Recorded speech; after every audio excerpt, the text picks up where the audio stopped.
Y quisiera hacer una crítica de una película que en estos días nos la están vendiendo por tierra, mar y aire. Me refiero a la película de Los dos papas, producida por Netflix, que tiene pues algunos actores importantes como Anthony Hopkins, que es el que representa al Papa Benedicto XVI, y Jonathan Pryce, el que representa al Papa Francisco, a Jorge Mario Bergoglio, porque le representa antes de ser Papa. Los dos papas es una de esas películas pues que desde esta nueva plataforma Netflix están difundiendo con una gran profusión. Y me parece oportuno también decir una palabra crítica, porque forma parte del discernimiento cristiano el tener la capacidad de desenmascarar, como también me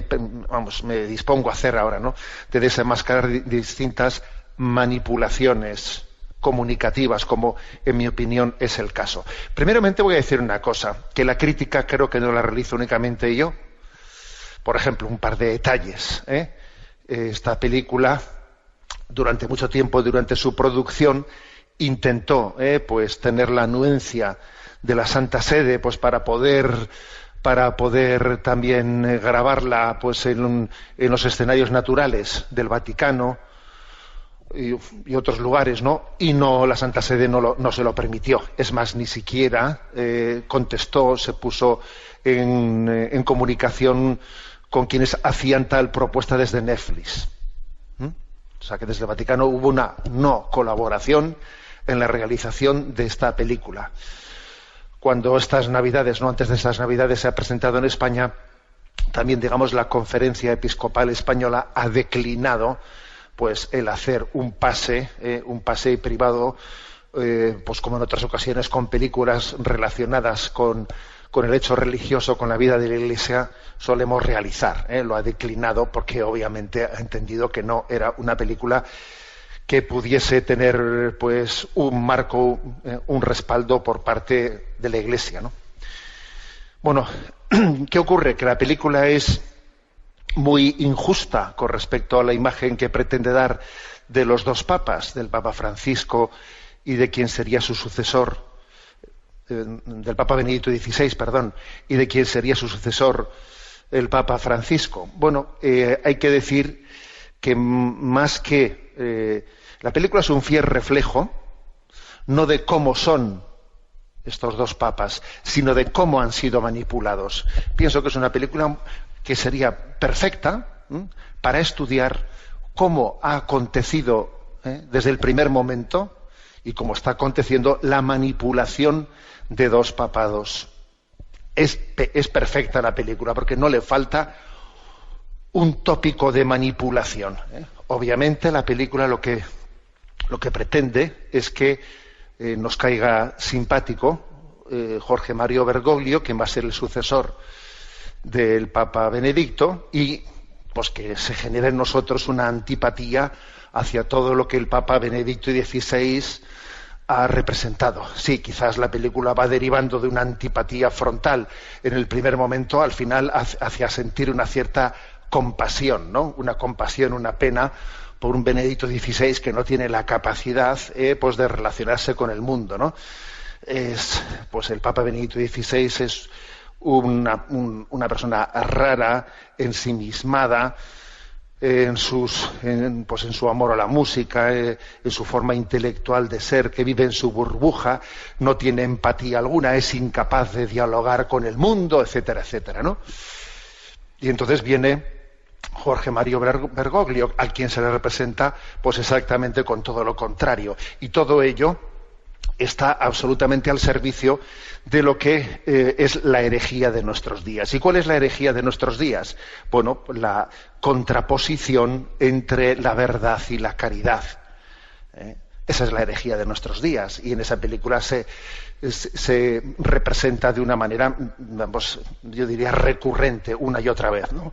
Benedicto XVI pues representa la fidelidad al dogma, a la verdad, a la fe, una lucha por encerrarse en un castillo y ahí defender una verdad teórica y desencarnada de la vida, Y entonces, pues Jorge Mario Bergoglio es una persona que viene de haber pisado el mundo y a él es un enemigo acérrimo de las posiciones de Benedicto XVI, y él lo que entiende es que la Iglesia tiene que abrirse al mundo y asumir sus postulados. No nos tiene que importar lo que ocurra ni con ni con el aborto, ni con la anticoncepción, ni con la homosexualidad, ni que si el sacerdocio de la mujer, etcétera, etcétera. Aquí lo importante es ver el sufrimiento de los pobres del mundo, y es verdaderamente el grito de los pobres del mundo y el grito de los desheredados los que estamos llamados a acoger, ¿no? Es una manipulación absoluta, una manipulación absoluta en esa contraposición entre verdad y caridad. Fijaros que esta es la herejía de nuestros tiempos. Como si la verdad y la caridad no fuesen una sola cosa en Cristo. Pero de una y otra manera, ¿no? Recurrentemente se ataca. Para eso también no se ahorra en ningún tipo de ridiculizaciones del Papa Benedicto XVI. Por ejemplo, una que me dolió especialmente, ¿no? Está Benedicto XVI tocando el piano y dice: a mí me hubiese gustado ser músico, ¿no? Pero claro, si hubiese sido músico no hubiese podido ser infalible.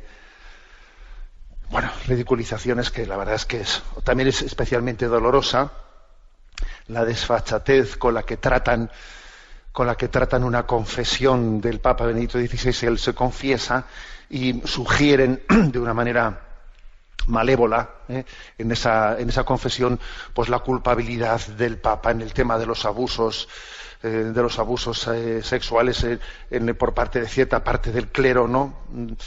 Etcétera, etcétera, como si el Papa Benedicto XVI hubiese sido encubridor de todo ello, cuando sabemos precisamente que la primera medida que él tomó cuando llegó al pontificado, pues por ejemplo, fue la de tomar medidas con Maciel, por ejemplo.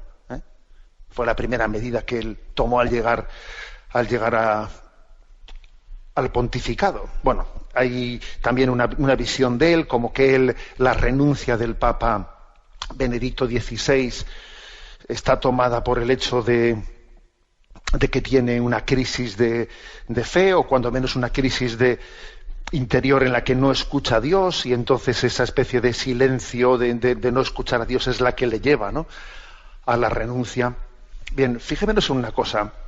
Hay una continua, os decía que es la película perfecta, no para conocer a los papas, todo lo contrario, sino para conocer la manipulación recurrente, que, digamos, el pensamiento dominante y la cultura dominante ha realizado y realiza sobre los dos pontificados. Por supuesto que es un flaquísimo favor el que se le hace al Papa Francisco, flaquísimo favor, aunque la película pretende hacerle simpático frente a la antipatía que se pretende generar en Benedicto XVI, pero es un flaquísimo favor, porque en el fondo es hacer de él alguien que acoge, ¿no?, el espíritu del mundo, y lo acoge sin más, ¿no?, sin discernimiento alguno, asumiendo todos los postulados de la secularización, etcétera, etcétera, ¿no?, como si el Papa no tuviese ninguna palabra que decir ante el relativismo de este mundo, ¿no? Es un flaquísimo favor, obviamente.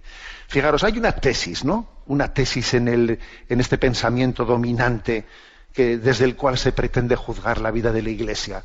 Y la tesis dominante es una proyección en la vida de la Iglesia de lo que son los esquemas de este mundo, ¿no? Según eso, en la Iglesia habría, pues, conservadores y progresistas, ¿no?, de derechas y de izquierdas, y todo sería visto desde este parámetro. Y lo cierto es que esos parámetros son absolutamente ajenos, extraños a la vida y al ser de la Iglesia. Lo cierto es que sí es verdad que hay dos iglesias, pero no son la conservadora y la progresista, la de derechas y la de izquierdas, sino que son en todo caso una iglesia que evangeliza y una iglesia que se mundaniza.